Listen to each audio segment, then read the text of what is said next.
금일은 특징주로 셀트리온을 한번 보겠습니다. 개인 투자자분들께서도 많이 보유를 하시고 관심 있으신 종목이기 때문에 한 번 정도는 이제 체크해 볼 필요가 있을 것 같은데요. 음, 제 영상을 계속 보신 분들은 아시겠지만, 네, 제약바이오주는 이제 분위기다. 이 말씀을 자주 드려요. 뭐 다른 업종도 마찬가지긴 합니다만 제약주는 다른 섹터보다도 분위기를 더더욱 많이 타는 섹터다. 이렇게 볼 수 있습니다. 근데 최근에 보시면은 이제 제약주의 흐름은 조금 아쉬운 부분은 있어요. 그래서 코스닥 제약도 보시면은 이제 뭐 아주 완만하게 올라가고는 있긴 합니다만 코스피 대형주 대비해서는 조금 부족한. 코스피의 의약품업종 지수를 보시면 조금 더 낮긴 합니다. 그렇죠? 네, 코스닥의 제약주보다는 조금 더 낮기는 해요. 그래서 지금 중소형 제약주보다는 대형 제약사가 조금 더 흐름이 좋았었던 그런 흐름이라고 보시면 될 것 같아요. 근데 최근에 이제 제약바이오주 분위기가 조금씩 살아나는 모습이 있었어요. 그런데 최근에 이제 약간 그 투자 심리를 악화하셨던 게 이제 비보존 이슈란 말이죠. 네, 비상장사인 비보존이 이제 상장한다라는 이슈로 지분을 가진 텔콘 RF제약, 에스텍파마 이런 종목군들이 급등을 했었는데 비보존의 이제 임상 3상이 뭐 실패했다 이런 이슈로. 근데 이게 엄밀히 말하면 실패라기보다는 대상군에 대한 설정이라 관리가 좀 미흡했다.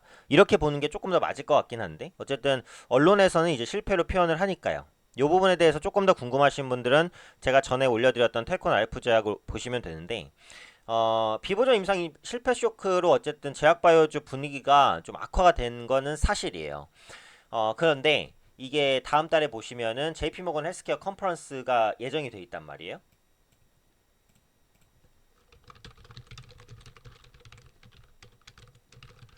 뭐 여러 가지 행사가 있죠. 그러니까 가전이나 핸드폰 부분에 있어서는 CES라든지 MWC 같은 행사가 있습니다. 그리고 이제 게임 행사로 보면은 이제 지스타 같은 행사가 있죠. 제약바이오 행사도 여러 가지가 있는데 그 중에서 JP모건 헬스케어 컨퍼런스는 제약바이오주 관련된 업종 이슈 중에서도 가장 많이 주목받는 행사입니다. 그렇기 때문에 이제 그에 대한 기대감 등이 충분히 반영될 수 있는 여지가 있다라고 볼 수 있어요. 그래서 JP모건 헬스케어 컨퍼런스가 1월 13일 정도에 진행이 되니까 아마 다음 달 초 정도부터는 관련해서 제약바이오주의 흐름이 좀 살아날 가능성이 있다라고 생각을 합니다.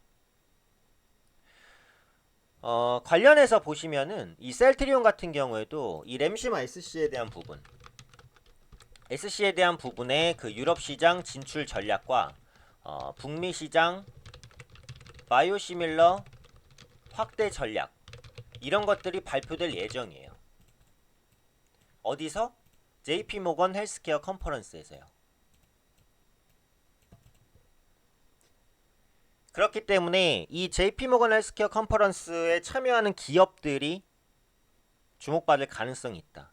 물론 이런 부분들이 제약바이오주 투자 심리를 다음 달 초, 그러니까 내년 초 정도에는 개선시킬 가능성도 있다고 보고 있어요. 때문에 이런 부분들을 전반적으로 좀 체크를 해보시면 될 것 같고 일단 셀트리온에 좀 포커스를 맞춰보면은 아시겠지만 지금 바이오시밀러 영위하고 있는 사업들 램시마라든지 트룩시마 잘 팔리고 있어요. 허주마도 마찬가지고 이 램시마 같은 경우는 셀트리온의 대표 품목입니다. 그렇죠? 류마티스 관절염 치료제 레미케이드의 바이오시밀러입니다. 근데 레미케이드 같은 경우는 매출이 계속 줄고 있죠. 왜? 램시마한테 점유율을 뺏기니까. 반대로 이제 램시마는 어때요? 매출이 견조하게 증가하는 모습들이 확인이 되고 있다는 거죠. 네, 트룩시마 같은 경우에 이제 혈액암 치료제입니다. 혈액암 치료제 역시 견조한 시장 그 성장률을 보이고 있고 허즈마 같은 경우에도 마찬가지로 좋은 성장을 보여주고 있어요. 근데 그 중에서도 가장 기대되는 건 뭐다? 제가 셀트리온 영상을 찍을 때 자주 말씀드렸지만 역시 뭐 램시마 SC 가장 최고다라고 보시면 되겠죠. 램시마와 램시마 SC는 사실상 뭐 비슷하다고 보시면 됩니다. 이름도 램시마가 들어가니까요. 다만 이제 처방 방법의 차이다라는 거죠. 그래서 기존 램시마 SC는 기존의 램시마를 피하 주사형으로 만든 치료제. 기존의 램시마는 정맥 주사형. 정맥 주사보다 피하 주사가 훨씬 더 쉽습니다. 정맥 주사는 정맥도 찾아야 되고 약간 위험할 수도 있어요. 피하 주사는 그렇지 않거든요. 그냥 찔러 넣으면 돼요. 그리고 정맥 주사는 병원을 방문해서 2시간가량 투여해야 되는데 램시마 SC는 피하 주사형 자기가 스스로 놓을 수도 있어요. 투여 시간도 5분이면 충분하거든요. 그래서 안정성과 유효성을 최근에 입증하고 유럽 판매가 승인이 됐단 말이에요. 유럽 같은 경우에도 바이오시밀러 시장이 굉장히 큽니다. 의약품 헬스케어 시장 자체도 크고요. 그렇기 때문에 유럽향 매출 확대가 본격화될 가능성이 높아졌다라는 거죠.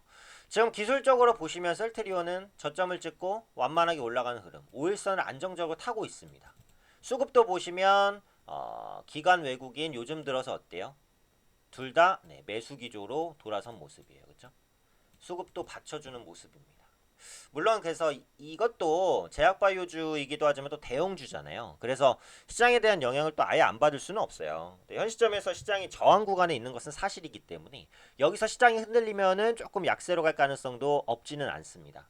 그런데 어찌되었던 셀트리온 같은 경우 지금 램시마 SC에 대한 모멘텀, 다음 달 그러니까 내년 초 JP모건 헬스케어 컨퍼런스에 대한 기대감, 안정적으로 추세를 타고 있고 기관 외국인 수급 유입, 이런 부분을 감안하면 흔들림이 있다고 하더라도 우상향 기조를 조금 더 이어갈 수 있지 않을까 싶어요. 그리고 제가 전에도 말씀드렸지만 셀트리온 제약과 셀트리온 헬스케어 어차피 비슷하게 움직입니다. 그 중에서 기술적으로 부담이 가장 적은 거를 공략하시는 게 관점에서 전략적으로는 가장 유리해요.